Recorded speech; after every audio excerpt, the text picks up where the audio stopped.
Hey, it's Mastermind. This is the Frequency Flip. And when you think about, iconic radio shows in Toronto, especially if you're from the genre of hip hop and R&B, there's a handful that kind of stand the test of time and that people talk about on a constant basis that they were immersed with here in the city. One of those shows happens to be OTA Live. And a part of their show was this iconic segment called The Unauthorized Biographies of. And today we are fortunate enough to actually talk to the guys behind OTA Live and who put these iconic biographies together. Please welcome Ty Harper and Rez Digital. Gentlemen. Yeah. Hope you guys are well. Hope you're well too. Yeah, man, we're good. You. Take me through how you guys got together, first of all. Man, we met at Flow. I mean, I was on the street team. Ty, I think, was working behind the boards at the time. Mm-hmm. And obviously he was also doing other things in the city as well too. I think we both had aspirations to be on air, which we connected on first. And then we kind of just were building and we were talking and had conversations. And then this idea just kind of came out to work together on a show, and then it, kind of just went from there. Let me just give Rez a little bit more credit, because I think what I distinctly remember is, yes, I mean, I'd seen Rez around for a minute and, Team Flow, and we might have talked about aspirations, but to me, the moment when things clicked was when he mentioned that very first segment that he'd been working on called the Digifiles. And he had that, I think you had the Biggie one already done. No, actually, you know what it was, man? I did radio and television arts at Ryerson. Mm-hmm. And in my first year at Ryerson, I did a spotlight feature kind of thing on Maestro Fresh West. You know what I'm saying? And so I had like a 20, 30 minute audio doc on Maestro. And that was such a big deal for me because I actually went to interview him as like a kid, basically. He was so generous with his time and he let me interview him. And so I think maybe that was it, because it was you had an idea to kind of do docs. And I was like, yo, I already made a doc. Yeah. And then it was like, all right, so what do we do? And then I think you probably had the idea for the actual biographies. You know what I'm saying? Yeah, because that's kind of how it came together, I guess. Because for me and Paul, this, I came out of Seneca in the 90s. Okay. And true story, part of the reason why I went to Seneca was because of you, Paul, and because of Big C. Okay, yeah. Because me and C were in the same class. Not the same class, same year. Yeah. No, actually, we did take a couple classes together. I think we took the TV side together. So just a testament to just how influential you guys were already at the time. The reason why I went to Seneca was because I'd heard you guys had gone there. Right. And what I'm getting at is when we were going to Seneca, the idea of putting together documentaries was, with reel-to-reel tapes, right? The digital audio workstation sort of culture, all those technologies hadn't existed yet. Right. So when I came out of Seneca, I knew that I wanted to do stuff like this, but I didn't have the language to explain or to do what it is, because I'd never had access to anything beyond reel to reel. When I met Rez, he's coming out of Ryerson. They're probably one of the first years that are using stuff like Nuendo, like actual digital audio workstations. And so to hear that he was already putting this stuff together was like, what? Because I'm just thinking of reel to reels, and he's putting me onto the fact that, technology has progressed beyond that. And just that access to technology like that is what really opened the doors for us. Right. And so hearing that he'd already been able to put stuff together was really what was like, you're the guy I need to connect with, because you're many steps ahead of me. So you guys got together based off of this, I guess, the Digifiles, which I guess morphed into the biographies, but OTA Live had to be created. And OTA Live was more than just the biographies. So let's talk about the show for a little bit. Hip hop is young, but it's getting old. There are going to be 30 and 40-year-old people that are going to be die-hard hip-hop fans. We're going to have our Grateful Dead type artists. We're going to have our U2s. We're going to have our long-standing Rolling Stones. Like, if LL Cool J wants to be 60 years old and He still will performing, be. He will do it. I mean, the show was, I mean, it wasn't really rocket science. It was, again, and I will continually pay homage to those that came before us, yourself, Paul, Ron Nelson, X, anyone had done hip hop. And yes, of course, John Bronski and Motion and DTS and Power. But like, you guys already laid down the foundation. And so putting together a show like this to me was just like the obvious next step when we're doing it in the realm of commercial radio. The problem was not necessarily everyone had a sense of what that should look like as far as the scaffolding and the structure. And Rez just already was talking in that language. And so like OTA Live was just literally on the air live. We wanted something really basic. It didn't mean a whole lot. It didn't pigeonhole us, but it still sounded cool.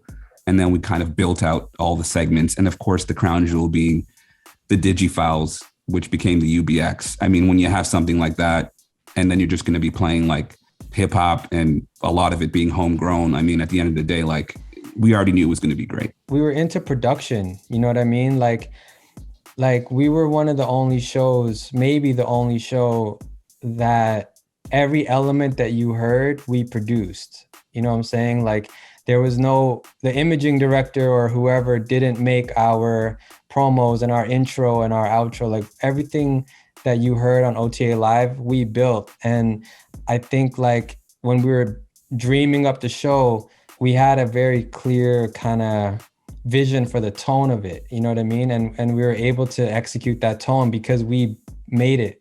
We made all the elements, you know what I mean?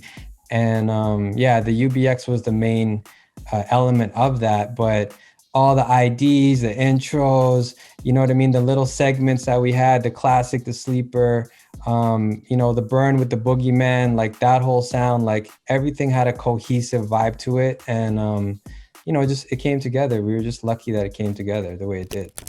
Are we on the air? Yes, you are.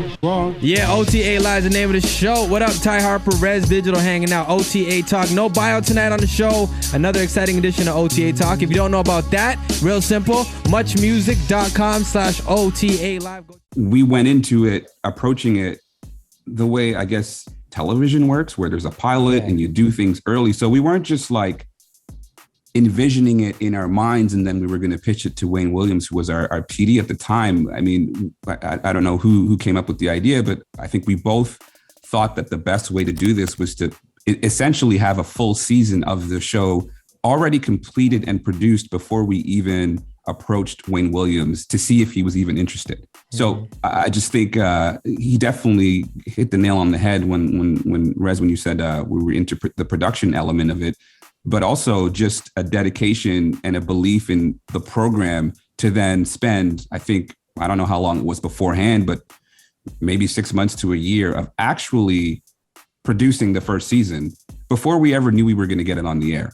And I don't know that there's a lot of people who would have had that type of dedication. Basically, it took us 2 years to get it up, get it on the air, because we developed it first ourselves. You know what I'm saying? We're like, okay, what's it going to look like to make a bio like on Biggie? You know what I'm saying? So then we made it, we hated it, made it again. You know what I'm saying? It was a little better. And then made a couple more, you know what I mean? And then pitched it, with like our on-air tests and what this segment will sound like, what the bio will sound like, what the mix show will sound like. And then, Wayne slept on us for a good 6 months, you know what I mean? Wow. Pitched it again. And then it took a total of 2 years. And then he finally kind of gave us a shot. And then actually it's funny because I remember, I think the first one we aired might have been Usher. I can't remember. It might have been Usher or Biggie. And I remember asking some people in the office, you know what I mean? And like, it was kind of lukewarm, you know what I'm saying? Like the reception was kind of lukewarm. And I was like, okay, it's all good.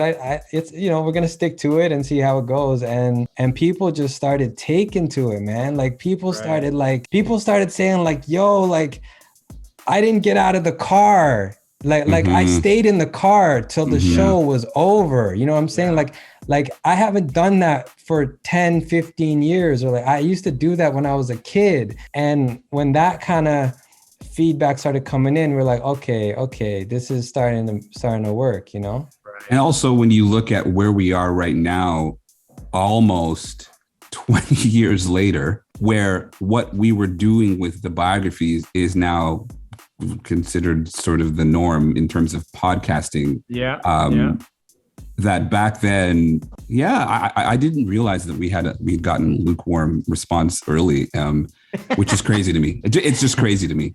Well, the funny thing for me is like now when people are like, yo, man, OTA Live, like, yo, we're the podcast before a podcast. And I'm like, nah, man, like everyone's just doing radio. Like it's just audio storytelling. You know what I mean? Right. Like, yeah. But you guys were ahead of the curve, 100%. And now back to Cardi Slang, an OTA Live special presentation. Cardi Slang on OTA Live. In 2001, Cardinal Official had given Toronto a hip-hop anthem to be proud of. But Cardi Slang was a bona fide banger, and if you were a party goer or a DJ during that time, you remember what it was like to hear a room filled with people yelling the words to that song in unison. Truly a thing of beauty. The thing that resonates so much is how much people love this program and how it has stuck with them throughout the years. And again, it's a testament to you two, because if you don't know the work behind the scenes that went into making that show what it was and what it is.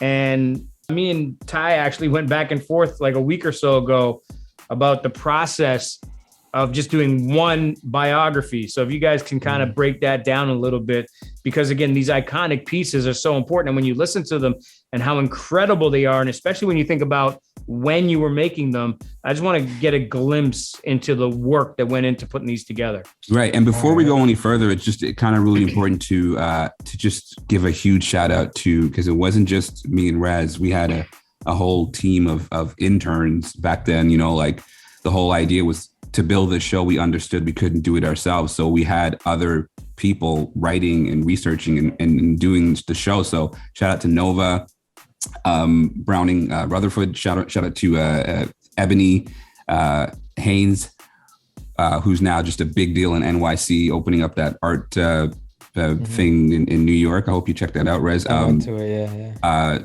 Dave, DJ Back and Forth, the other Monique. Dave, Dave, right? Dave Angels. My partner, then best friend, Denise, who also worked on the show. There was a lot of people in the background that helped put that thing together. I hope I'm not missing anybody. Monique, I remember, and Crowley, oh yes, obviously. Monique. And then basically we just banked a bunch of them so that when we started the show, we knew we were like 2 months. We had 2 or 3 months worth of shows so that we wouldn't get caught behind the 8 ball, so to speak, right? And then from there, we started building so many of them that we started doing repeats, right? Because people, missed the Biggie one or missed the Usher one or whatever. And so 6 months later, we could not take a break, but we could maybe like, okay, this week I don't have to break my back. Like we're playing a rerun, you know what I mean? Right. So yeah, that's kind of long story short, I guess, of how they came together. But yeah, definitely a team effort. I didn't realize how many people were involved. It's crazy hearing all the names you were saying. Yeah, I mean, they weren't all involved at the same time. They were like over time, people came and went, but it was usually around 2 or 3 other people that were helping with the writing. And for people out there who were like in the world of podcasting and doing kind of similar stuff, I think the key takeaway from that is the importance of, like, if you really care about what you're doing, you don't have to start the first episode as literally the first episode you've ever done. You can bank this stuff to give you some buffer room to then like some breathing room, right? And that was really helpful. I would also argue that if we didn't have that buffer of that first, as Rez said, it was whatever it was, a few months, which then grew even larger because we would kind of have a whole couple of months of kind of repeats. And then that really allowed us to do bigger specials. Mm-hmm. It allowed us to bring in OTA Talk. Mm-hmm. It allowed us to then, work with Hip Hop Canada and then do the City on My Back, the blog and the countdown. Like if we didn't have that buffer zone that steadily grew over the years, we wouldn't have been able to then reach and do other things, right? So it's always good to think. Making bios. We'd just only be making bios. Yeah, I mean it's a car that once it starts, you know, you can't stop once it starts, and so that moment or those moments before you actually start a show are like moments you can never get back. And so if you can build as much material, evergreen material, before you even start that first episode, you're only helping yourself. And I gotta say, that was Ty, man. Like Ty was like, look, let's build this like a TV show or whatever. And, you know, he said that earlier today, but that's because that was his idea, you know, to either bank the bios and, you know, get people in rotating to help out so that when it grows, you know, we won't be stretched too thin. OTA Live, baby. Ty Harper, Res Digital, hanging out Tuesdays 11 to 1. Saturdays, prime time, 4 to 6, baby. You know the deal. Drake in the building. Into it, man. Drake in the building. Thanks for coming to hang out with us tonight, man. Oh, man, it's my pleasure. This year, it marks 10 years that OTA Live was off the air, right? And the fact that people still talk about this show in such high regard, it's actually amazing. And we here at VIBE105 and the Frequency Flip are so excited and so proud that we're going to be able to run 10 episodes of, you know, OTA Live presents the unauthorized biographies of. People will be able to hear these legendary, amazing, you know, pieces of work. They're art to me, and really and truly, I'm really excited and so glad that you guys are a part of it, and look forward to, you know, people reminiscing who are already familiar with the show, but also introducing this show to a whole new set of ears that may not have ever heard about it, but also the way that they're going to get educated, because these things, even though they are 10 years old, they're still so relevant. So much of it, you know, what you guys talked about in these shows and how you put it together, just incredible. And I want to thank both of you guys for being a part of the Frequency Flip and allowing us to share your work with everybody. Thank you, Paul. And of course, this is like full circle because we're here standing on your shoulders, X, you know, Bronski, Motion, DTS, Power, and of course the Godfather Ron Nelson. And so like we're doing a lot of this influenced and inspired by you. So this is I don't think I've ever been interviewed by you. So like this is a big deal for us too.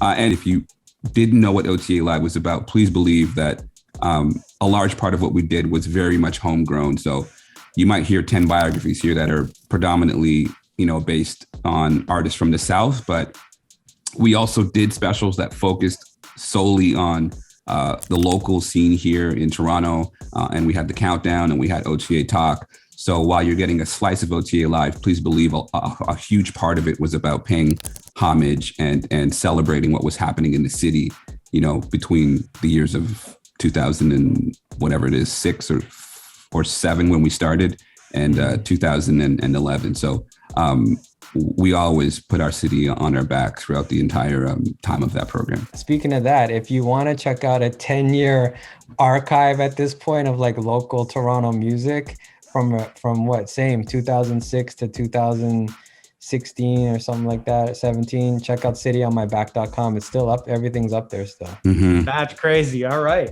Ty Harper, Res Digital, OTA Live presents the unauthorized biographies of on Vibe 105. Thank you, gentlemen. Thank you. Appreciate it.